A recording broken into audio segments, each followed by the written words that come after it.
पाकिस्तान जिंदाबाद। फबिअय्यि आलाइ रब्बिकुमा तुकज़्ज़िबान।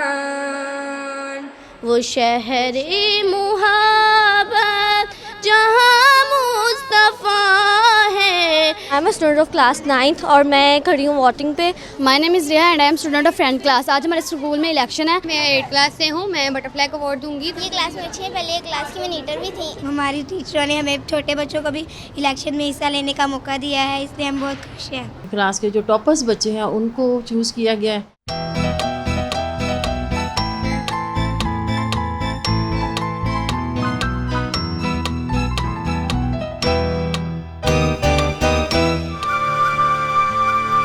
आज हम यौम तशक्कुर मना रहे हैं।